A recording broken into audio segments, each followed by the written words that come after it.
Good morning, dear students. Today we are going to solve May-June 2014 2-1 paper. The course we are studying is Physics 5054. My name is Ferhan Mazher, and today in this video we will be solving section A of this paper. Section B of this paper we will solve in another video. Let's start this paper.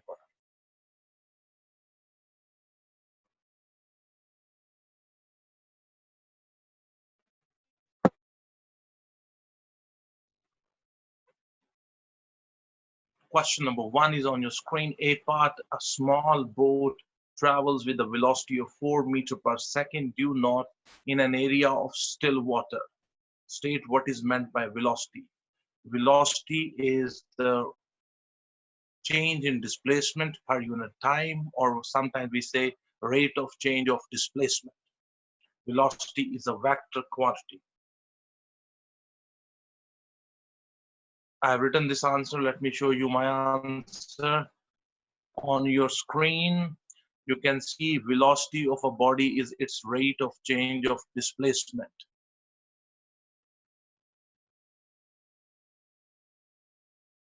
Okay. So let me reduce the size so you can see the whole question. So the B part is on your screen. Question number 1, B part. The boat travels from the area of still water into an area where the velocity of the water is 2 meters per second towards the northeast as shown in the figure. So you can see the boat, if the water is still, can travel towards the north at a speed of 4 meters per second. But the river is flowing from the towards the northeast direction, and the velocity of the water is 2 meters per second. It makes a 45-degree angle with the north. Combine the initial velocity of the boat with the velocity of the water gives the resultant velocity of the boat. In the space on the page opposite, draw a velocity vector diagram to show the resultant velocity. Use your diagram to find the size and direction of the resultant force. So I have to draw a vector diagram to find the resultant of these two velocities. One velocity is 4 meters per second and it is towards north, and the other velocity is 2 meters per second and it makes 45-degree angle with the north. So I have to, on this diagram, I have to draw that. On this page, I have to draw that diagram. Let me show you my diagram. Okay, so let's reduce the size so you can see the whole thing. Okay, so here on your screen, you can see the diagram I have drawn. I have chosen a scale that 1 meter per second will be represented with the 2 centimeter. So the velocity of 4 meters per second will be represented with the 8 centimeter line, and the velocity of 2 meter per second will be represented with the line of 4 centimeter on the graph. First of all, let me show you. I have drawn this black line. This black line is on your page is going in upward direction, and this line is basically representing 4 meter per second velocity in the direction of north, and this is represented with 8 centimeter long line. So this first black line, and I have drawn an arrow on this position. This arrow basically shows that it is towards north. Then I have marked on the tail of this first vector, I have marked a 45-degree angle, and then I have drawn this line which is representing 2 meter per second velocity. It is represented with 4 centimeter long line, and it is making 45-degree angle with the first vector I have drawn. So I have drawn these two lines, these two vectors. Then I will consider them as the adjacent sides of a parallelogram. We will suppose that these two black lines are adjacent sides of a parallelogram, And then what we will do, we will complete this parallelogram. So I will draw, this is a 8 centimeter long line. I will draw this blue line, which is 8 centimeter and parallel to this black line. And here I have drawn a line which is 4 centimeter long and is parallel to this line. So once my parallelogram is completed, the resultant of these two vectors can be found by joining the point where the tails are joined. I will join this point with the opposite corner of the parallelogram. To find the resultant of these two vectors, I will join the point where the tails of these two vectors are joined with the opposite corner of the parallelogram.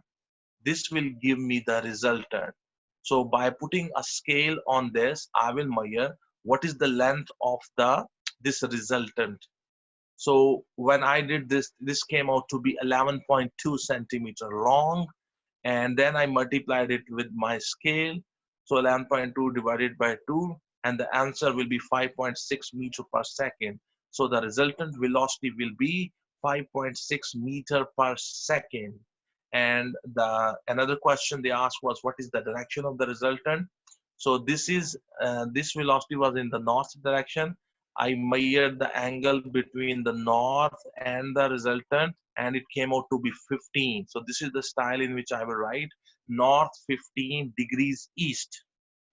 So that is the direction of the resultant force. So because you do it, draw it actually, so everything is according to the scale. You have to draw very neatly and accurately. I hope that you have understood this question. Okay, so now we will move to the next question. And the next question on your screen is this. Okay. Figure 2.1 shows apparatus used when determining the specific heat capacity of the aluminum. Meter 1 and meter 2 are electrical meters. State the quantities measured by meter 1 and meter 2. Okay. If you look at this diagram carefully, if I can show it properly. Yeah. Here we go. So here is the power supply, and this current is coming to the heater here. This is going back to the power supply. Here he has connected meter 1 in series with the heater, and meter 2 is parallel to the heater. So meter 1 is basically an ammeter, and it measures the amount of current flowing through the heater. And this meter 2, it's a voltmeter, and it measures the voltage drop or potential difference across the heater. So meter 1 is measuring the amount of current, and meter 2 is measuring the voltage drop. That was the first question. On the B part, he says the following results are obtained in the experiment. Initial temperature of the block is 18 degrees centigrade. Final temperature of the block is 40 degrees centigrade. Mass of block is 0.85 kg. Energy supplied to heater is 17,000 joules.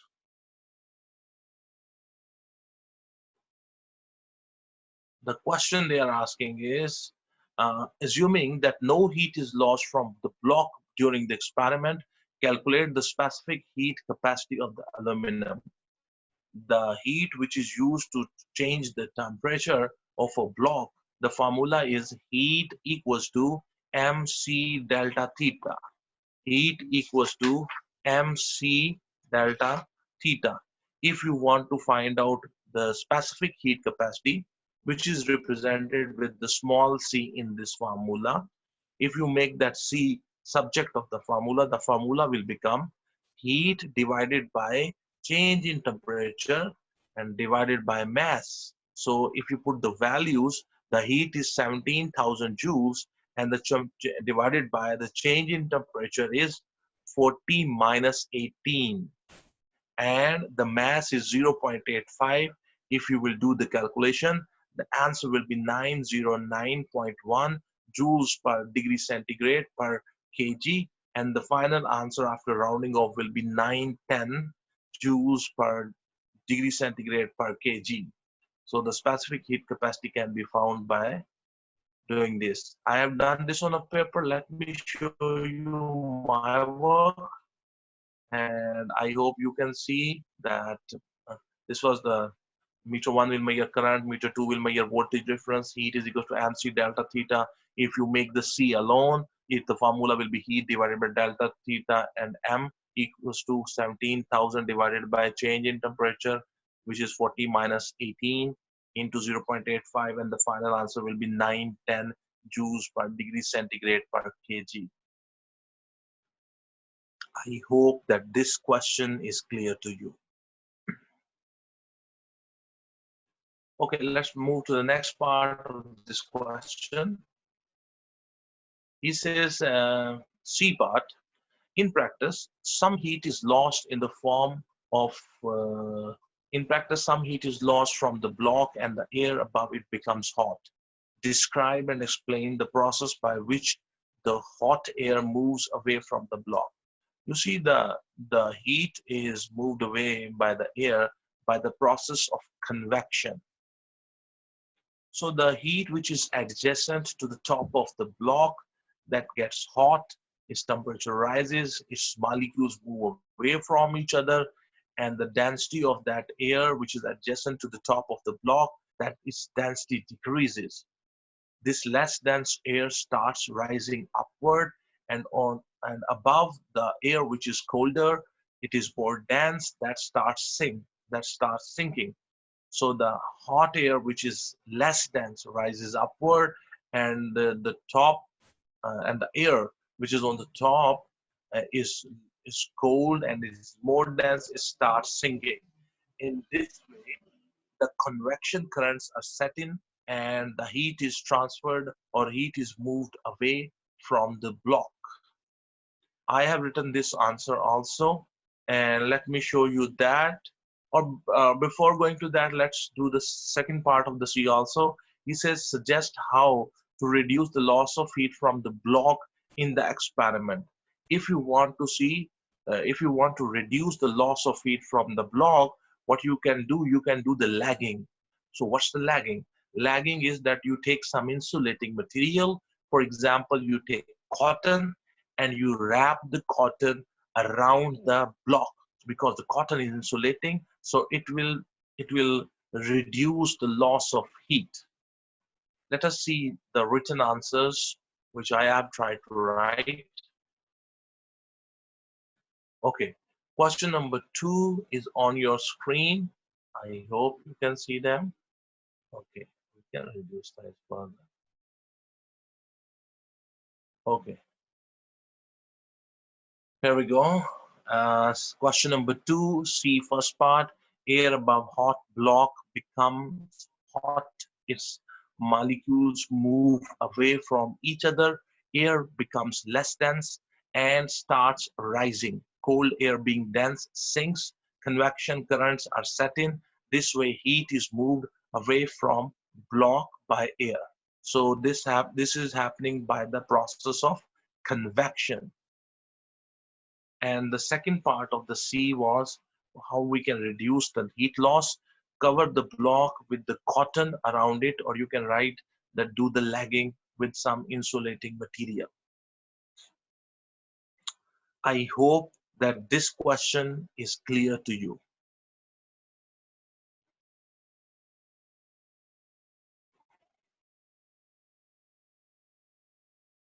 Okay.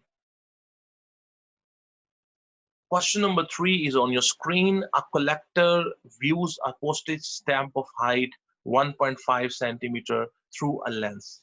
The lens is 2 centimeter from the stamp. The image has a linear magnification of 3. The stamp, the image of the stamp, and the position of the lens are shown full scale in figure 3.1. Let me show you that. So here we have the lens, And here you can see we have the stamp, and this is the image of the stamp. 5 small squares here, they are representing 1 centimeter.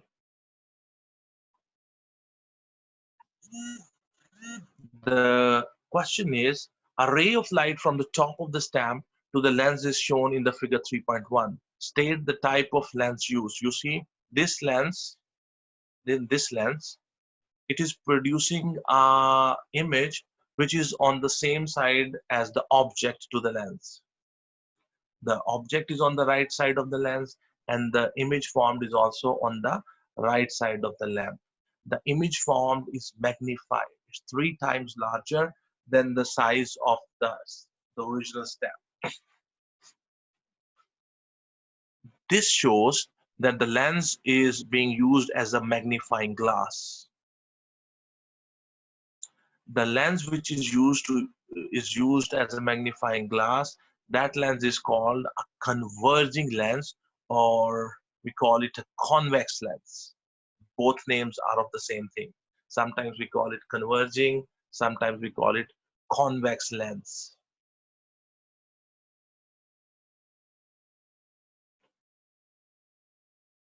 State what is meant by the linear magnification. That's the second question, B part of this question. State what is meant by the linear magnification. Linear magnification is the ratio of height of the image to the height of the object. Height of the image divided by height of the object. Linear magnification can be found by another formula also, that is the distance of the image from the lens divided by distance of the object from the lens. So these are the two formulas which are used to find the linear magnification, and they also represent what is the meaning of the linear magnification. It's a ratio of the height of the image to the height of the object. On figure 3.1, complete the path of the ray from the top of the stamp after it passes through the lens. This is a 1-mark question. Use your drawing to determine the focal length of the lens, okay? And the third part is on figure 3.1, draw 2 additional rays from the top of the stamp to show how the image is formed. I have drawn a scale drawing, a full scale drawing of you can see question number 3, first part is converging lens, and the B part is ratio of the height of the image to the height of the object. Here you can see, I hope that you can see. Okay, so here I have drawn a full scale drawing, what the drawing was given in the paper. And when you will be doing this paper, I hope that you will have a hard copy of this paper in front of you. So on the diagram, this lens, converging lens, was already, this is a lens. So this was already, let me reduce the size. Further reduce the size. So the whole figure can be visible to all of you. So here we go. It's not good. Okay. This is the lens. This is the principal axis. Here at the 2 centimeter distance, the stamp was shown. The stamp's height is 1.5. And here the image was shown of the stamp. And the image of the stamp was 3 times larger. So it was 4.5 centimeter high. And this line was already drawn there. The first question was draw a line which starts from the top of the head of the question was, let me check the question. The question first was on figure 3.1, complete the path of ray from the top of the stamp after it passes through the lens. Okay, so this was that ray. This was horizontal to the, it was parallel to the principal axis. Then I will join this point with the top of the image of the stamp. Here I've drawn it dotted, but after the lens, I will make it continuous. Okay. So what I have done, I've joined this point and the top of the stamp with each other with the help of a scale and a straight line I've drawn. I put the dotted lines here, and then I made a continuous line. So this ray number 1, that is the first part. Okay, then the second part, he said, what is the focal length? So this ray number 1, when it cuts the x-axis, so mark that point as F. So this is the principal focus. And Meyer, what is the distance between the optical center and this principal focus? This is 1, 2, and 3. This is 3 centimeters. So the focal length will be 3 centimeter. Then this was the second part. What is the focal length? And then the third part, he says, draw 2 other rays. So here you see from the top of the stamp, I joined it with the optical center of the lens. I made it a continuous line. This is ray number 2. And I prolonged it behind the stamp. But the line behind the stamp, I made it dotted till it touches the top of the image. That's the second ray. He said draw a third ray. So from this F, I will join it with the head of the stamp, and when I will put a scale here, I will prolong it. Here it will touch the lens. Then I will make this ray parallel to the principal axis. This is ray number 3. If I will prolong it behind the lens with a dotted line, it will also come to the top of the image.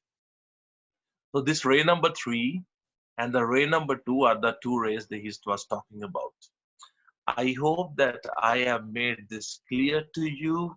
And if you are, I suppose that you are able to understand what we have done, how we have drawn these lines. But if you are not able to understand it, please reverse it and see it again and check what the instructions I am giving. I hope that this is clear to you. Okay, so now we are moving to the next question.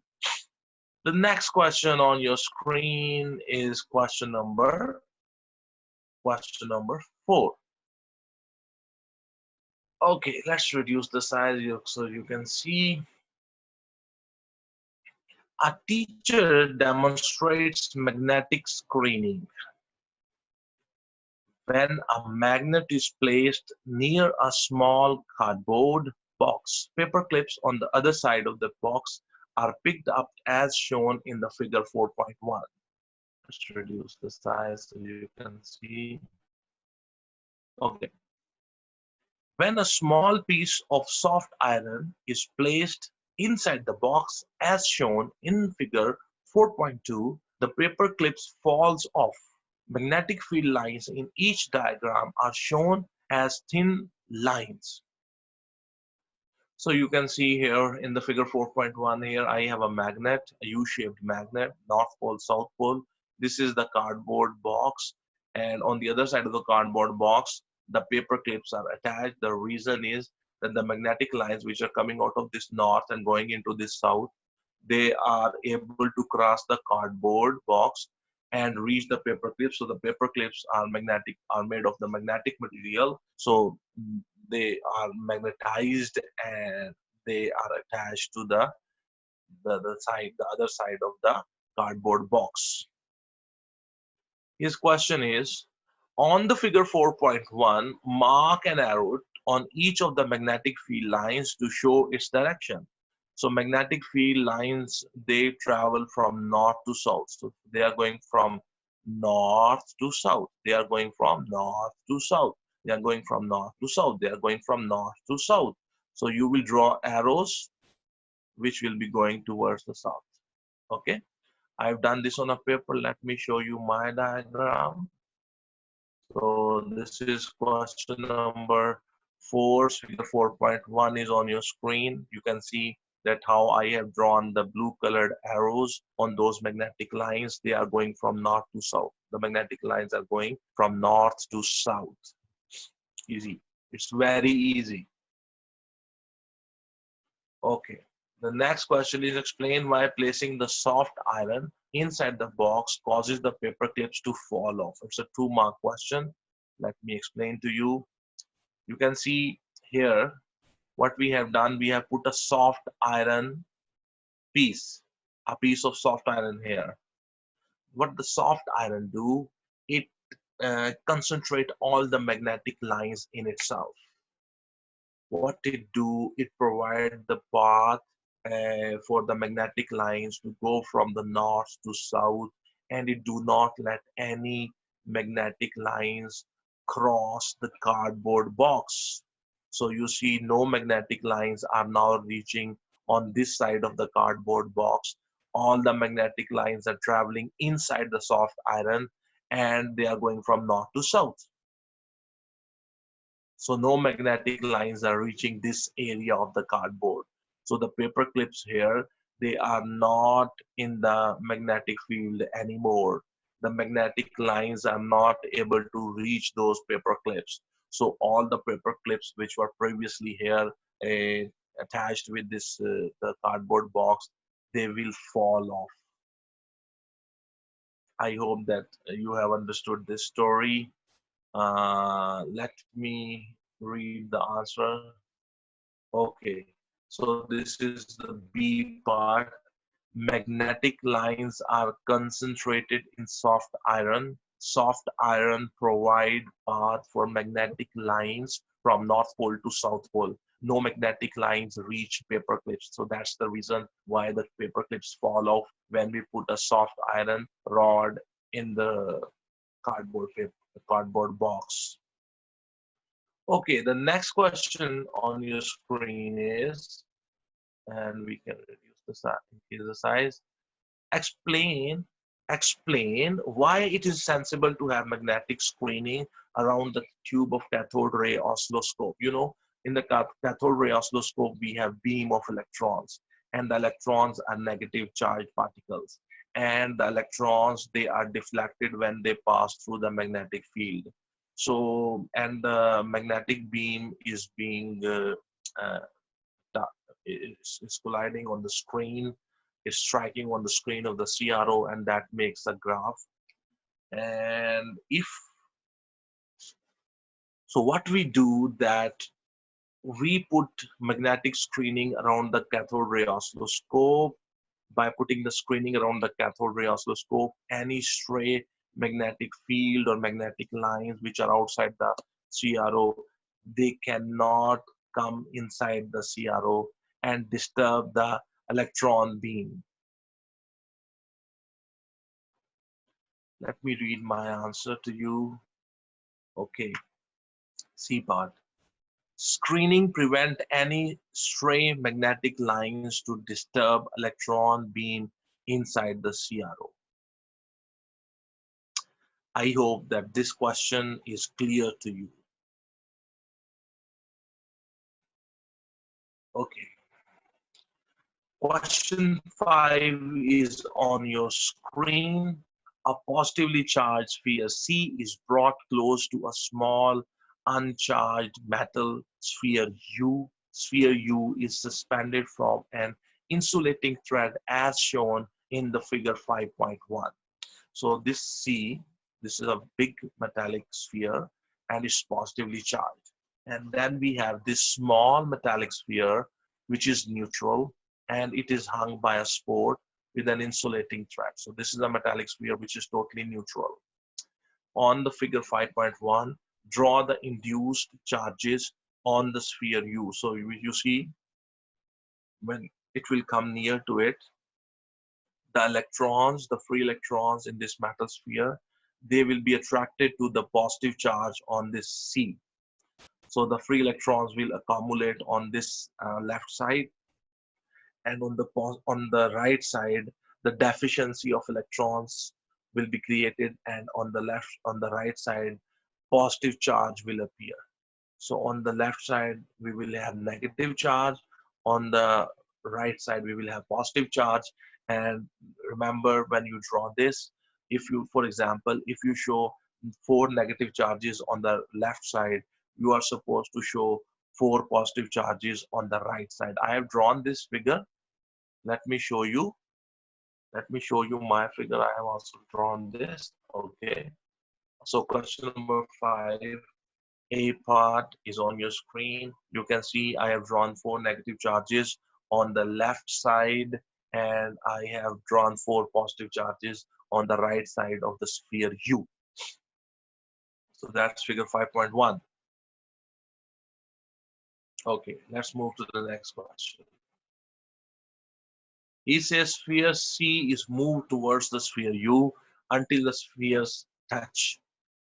Sphere U is then repelled by the sphere C as shown in the figure 5.2. The charges on the C and U are not shown.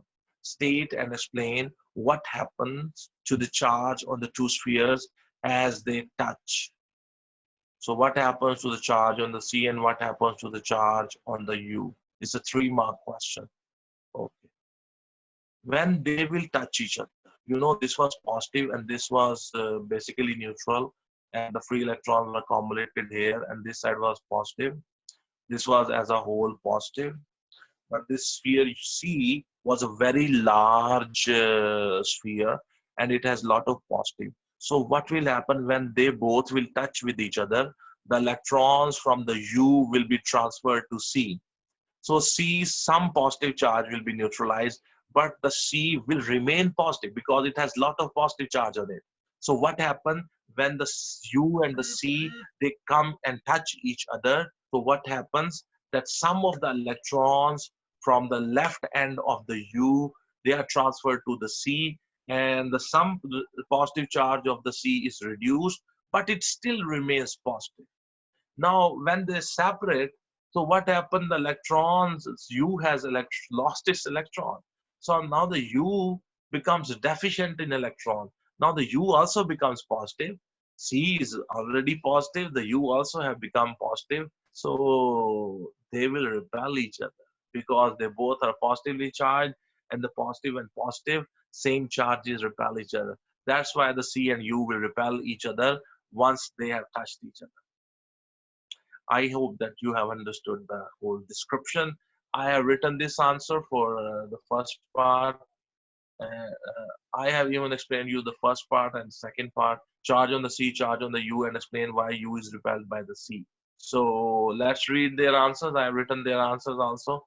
Okay, on your screen, B first part. Charge on C remains positive.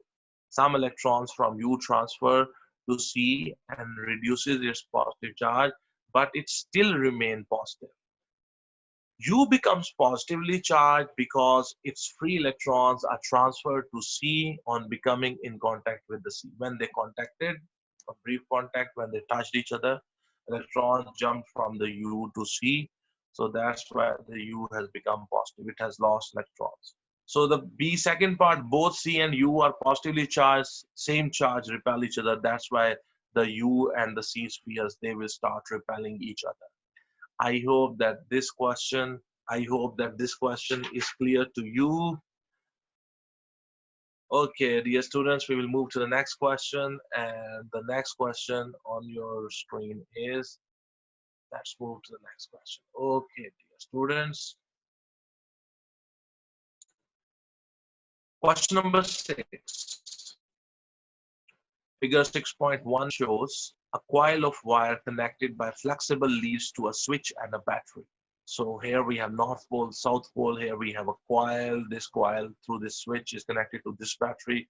This is the negative terminal of the battery. This is the positive terminal of the battery.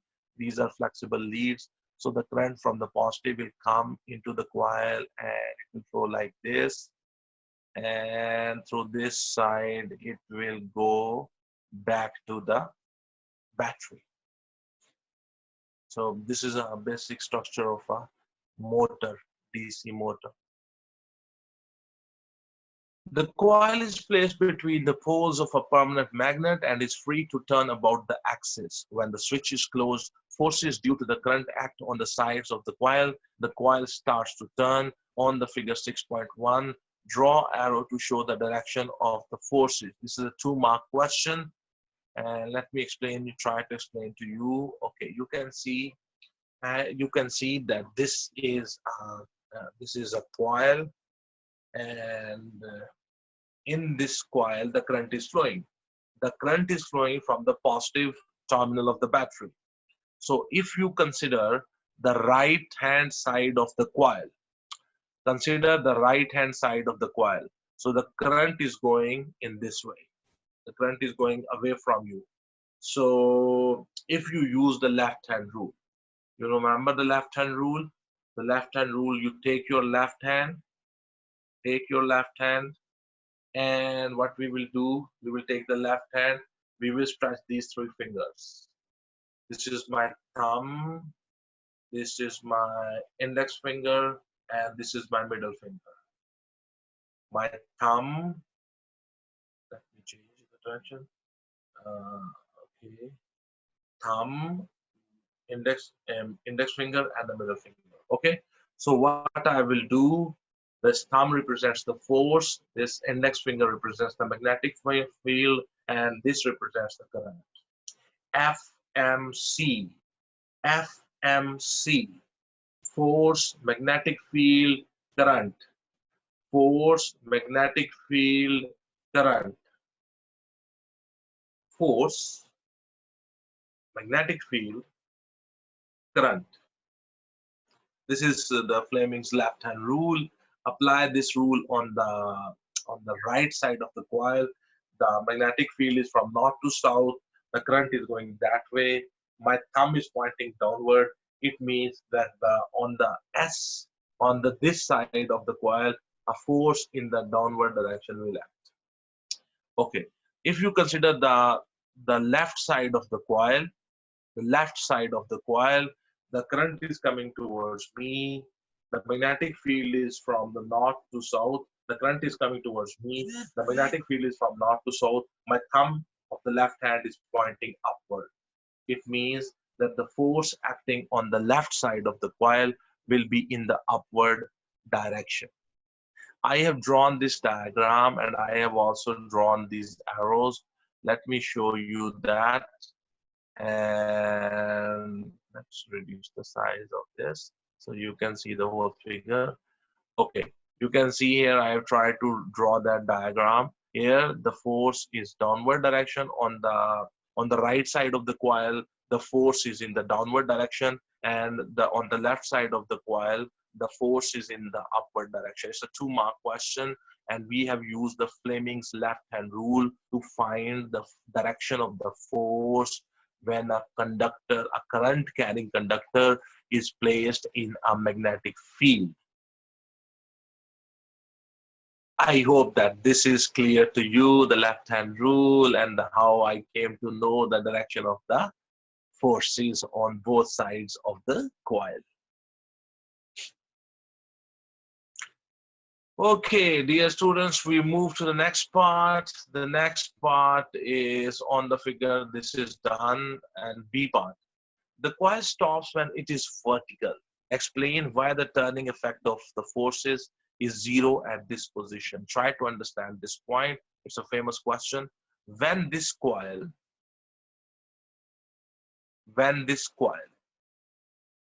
will be vertical, when this coil will be vertical. You see, try to understand. Suppose this is that coil. So this coil is right now, it is in the horizontal position.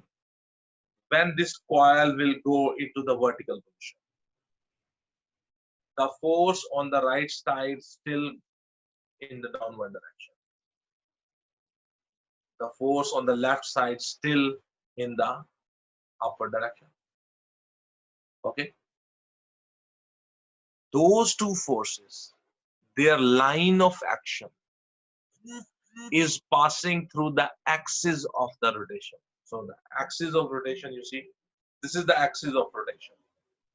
If that force is acting downward, its line of action is passing through the axis of rotation. A force, if its line of action passes through the axis of rotation, its moment arm is zero.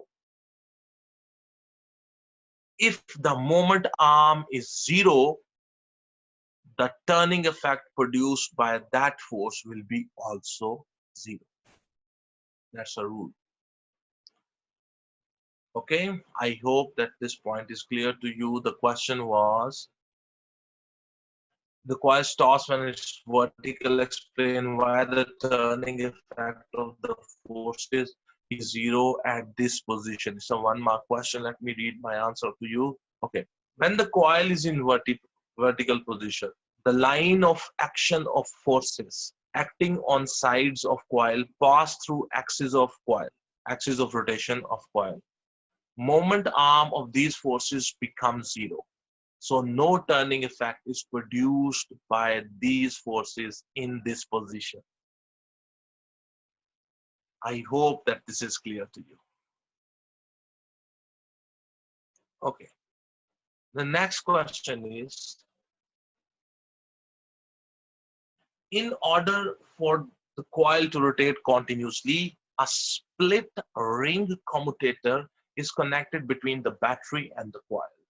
Explain how the split ring commutator enables the coil to rotate continuously. Include a diagram in your answer. It's a 4 mark question, and he said, if you want to include a diagram, kindly include it. Okay, so let me bring that diagram. Okay, so here you can see that I have drawn that diagram. Here that coil is, this is the north south pole, and these are called the split ring commutators. And you can see there are gaps between the split ring commutators. These two things, these are called carbon brushes. This is carbon brush. This one is also called carbon brush. And they provide the contact with the battery. So this positive side of the battery through the carbon brush is in contact with this moving split ring commutator. This split ring commutator rotates actually. They rotate. So this split ring commutator all the time is connected with this side of the coil, and this split ring commutator is all time connected with this side of the coil. Okay. So I hope that you understand this diagram, and the answer is very simple. You see, we can increase the size. Okay, the answer is there. Okay, when the when coil is in vertical position, split rings switch the carbon brush contact. So the split ring, which is on the previously on the right side, it is connected with the right side carbon brush. When the coil goes in the vertical position, their contacts are changed. So the carbon brush, so the split ring which was in contact with the right carbon brush, after the coil moves from the vertical position, it comes in contact with the left carbon brush. And the split ring which was in contact with the left carbon brush, when the coil rotates and it moves or it goes to the vertical position, the carbon brush which was previously in contact with the left carbon brush, it will come in contact with the right carbon brush. So what happens when the coil is in the vertical position, split rings switch the carbon brush contact, so current in the coil is reversed. So the current in the sides of the coil is reversed. If in the right side it was going into the coil, and when that side comes on the other side, the current starts flowing out of the coil. Uh, Sorry, the current will switch, no? So it will start flowing out of the coil. Yes, this also. So when the coil is in the vertical position, split ring switches the carbon brush contact. So current in coil is reversed. When the direction of the current is reversed, the direction of the force is also reversed. So current in the coil is reversed. This also reverses the direction of the forces acting on the sides of the coil. Thus, the coil continues to rotate in the same direction. You see, try to understand this. Suppose this is the coil. This is the coil. On this side, a downward force is acting. So what we want when the coil becomes vertical, when the coil becomes vertical. the force which is in the downward direction, it should not, it should change. Once it passed this position, it should start acting in the upward direction. Okay, so that the coil continues rotating. Okay, so you see, try to understand again. If the force acting on this side is downward, so when the coil becomes vertical, I want the force which was acting, I no more want it to be in the downward direction. I want the direction of that force to be changed. Now it should be in the upward direction.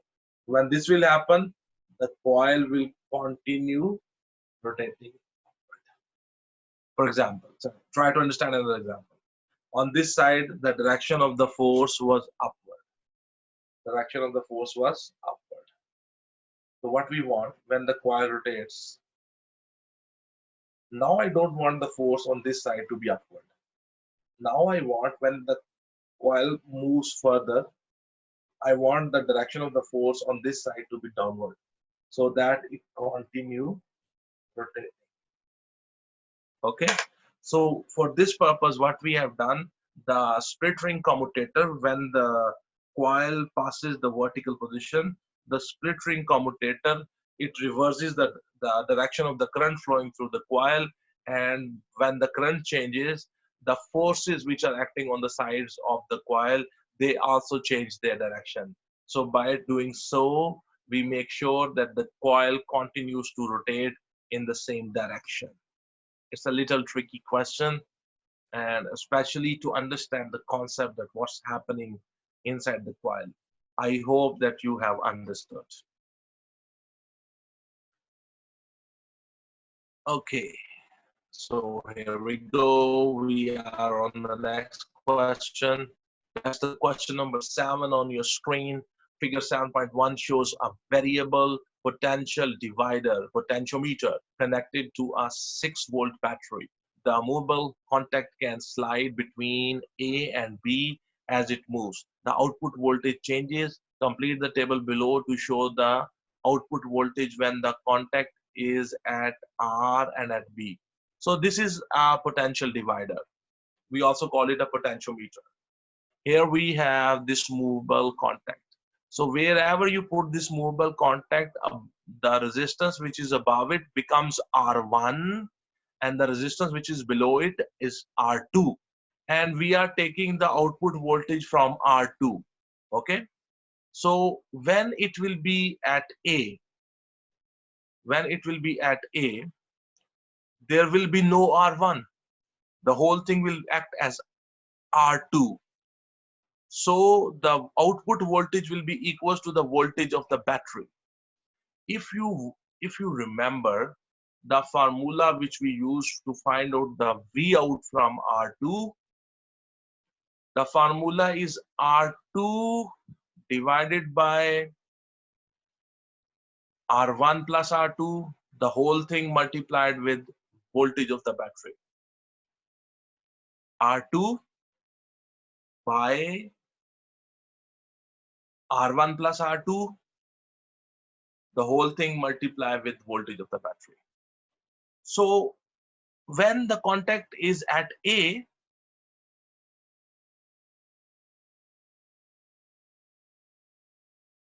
R1 becomes 0. So the V out will become equals to the voltage of the battery.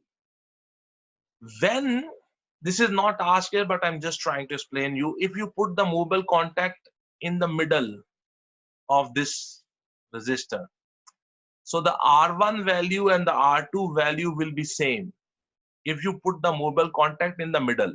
This is not asked in this question, I'm just trying to explain you the concept. If you put this movable contact in the middle of this this resistance, the R1 and the R2 will be equals to each other. If the R1 and the R2 they become equals to each other, the V out will be equals to the half of the battery voltage. So the V out will be 3 volt. But this is not asked in this particular question. I'm just trying to explain you the concept. Then if you move this movable contact to point B, if you move it to the Point B, R2 will become 0. There is no R2. There is only R1. So if you put R2 equals to 0 in that formula which I told you, R2 divided by R1 plus R2 into the voltage of the battery, if you put in that formula R2 as 0, the V out will become 0. Okay. So I hope that I have tried to explain to you how this potential divider works. The question was, their question was, the movable contacts can slide between A and B as it moves.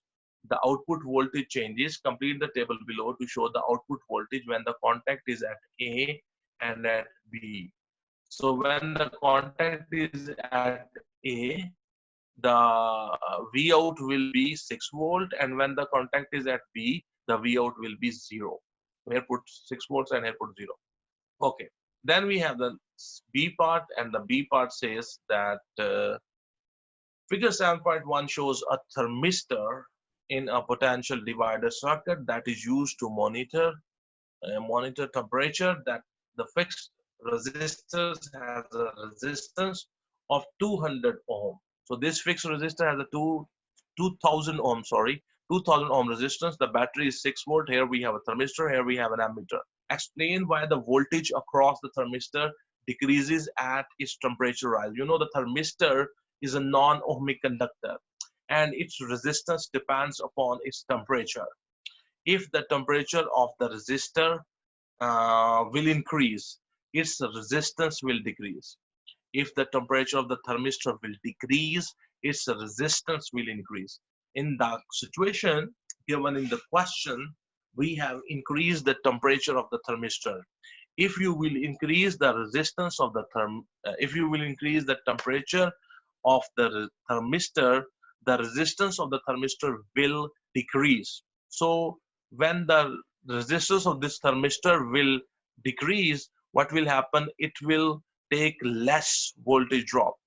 Across the thermistor, there will be less voltage drop, and the reason is because the resistance of the thermistor is less. I hope that you have understood. I've written this answer. I can show you that. So here we go. Okay, question number 7, position of movable contact A, B. The output voltage at the A will be 6 volt, and the output voltage will be, V out will be 0 when the contact is at B. When temperature rises, the resistance of thermistor decreases. Due to low resistance, voltage drop across the thermistor will decrease. I hope you have understood. Okay, the next question is on your screen. At one temperature, the thermistor has a resistance of 1000 ohm. Calculate the current in the thermistor. You see, he's talking about this circuit. Its resistance is 2000 ohm. He says the resistance of thermistor is 1000 ohm. So how much current is flowing? The current coming from the battery we can calculate by EMF divided by the total resistance of the circuit. EMF divided by the total resistance of the circuit. So total resistance will be 1000 plus 2000, it will be 3000 ohm. So the current is equals to EMF divided by the total resistance. It will be 6 volt divided by 3000 ohm. 6 volt divided by 3000 ohm. I have done this on a paper. Let me show you my work. Yeah. I is equals to EMF divided by R1 plus R2 equals to 6 divided by 1000 plus 2000 equals to 6 divided by 3000, and the answer will be 2 expo minus 3 amp. Minus 10 raised to power minus 3, that can be, this is 2 expo minus 3 amps. This can be also written as 2 milliamps. I hope that this question is clear to you. Okay, so let's move to the next question. Okay, question number 8 is on your screen. A hospital laboratory uses a small sample of radioactive isotope of iodine 53 131. Describe the structure of the nucleus of an atom of this isotope. Remember, it's a trick. He's only asking you the structure of the nucleus. So the nucleus of iodine 53 131, the nucleus will have protons and neutrons in it. There will be 53 protons and there will be 78 neutrons in the nucleus. The next question is, the sample is radioactive. Describe what happens in radioactive decay. You see, whenever a nucleus undergoes radioactive decay, the nucleus breaks. There are three kinds of radiations which we have studied in our course. One is alpha, one is beta, one is gamma. Either alpha is given or beta is given or gamma is given or alpha beta is given or beta gamma is given or alpha or gamma is given or all of three are given. So one of them, two of them, or all of them can be given out in the radioactive decay. So when these radiations are given out, the nucleus of that parent nucleus or this radioactive isotope, that nucleus breakdowns and it is converted into a daughter nucleus. Okay, I have written these answers. Let me show you my answers. Okay, so question number 8 is on your screen. I hope that you can see that it is in its nucleus, it has 53 protons and 78 neutrons. And the B part is alpha, beta, or gamma is emitted from nucleus during radioactive decay. Due to this emission, parent nucleus breaks down and convert into daughter nucleus. I hope that you have understood this. Okay, so we have the next question. The count, the count in 1 minute from the source is measured several times. Figure 8.1 shows the reading obtained. So these are the counts, the radioactive, the rate count from a radioactive sample, and they counted them 2686, 2759, 2847, 2799. So just why the readings are different. You see, every time he took the reading from the radioactive sample, the count rates are different. The reason is that radioactivity is a random process. Radioactivity is a random process. That's the reason why the readings, he took the readings 4 times, and every time the readings are different from each other, a little bit different from each other. The reason is the radiation is a radioactive process. Is the reason is that the radiation is a random process. Oh, sorry, I said the wrong sentence. Radiation is a random process. That's the reason. Sorry, I said the wrong sentence. Okay. The half-life of iodine 53 131 is 8 days. Estimate the count in 1 minute obtained from the sample after 24 days. So the half-life is 8 days. So how much will be the count rate after 24 days? In 24 days, there will be 3 half-lives. So after each half-life, the count rate becomes half. First of all, what you will do, these 4 readings, you add them and divide it, the answer with 4. I mean, you find the average of the count rate. And then I will divide it 3 times with I will divide 2, then again 2 with again 2. I have done this on a paper. Let me show you how we do it. Okay. So the first thing you will do, you will take the average count rate. How you will take the average count rate? You take those 4 readings given to you sum them up and you divide it with 4. So the answer is approximately 2800. So the count rate, average count rate at the start of the experiment is 2800. Now, okay. So on the 0 day, it's 2800 when we started our observation. After eight days, this will become half. So one half life has passed. Another 8 days passed, and this will half. So it will become 700. Another 8 days passed, and this will half, and the final answer will be 350 count. The count rate will be 350. So in 24 days, 8 days were the half-life. So in 24 days, there will be 3 half-lives. So this is the one half-life, another half-life, and another half-life. So the finally, after 24 days, the count rate will be 350. I hope that is clear to you. So my dear students, and by this question, we have reached the end of the section A of this paper. I have tried my best to explain to you that all the concepts involved.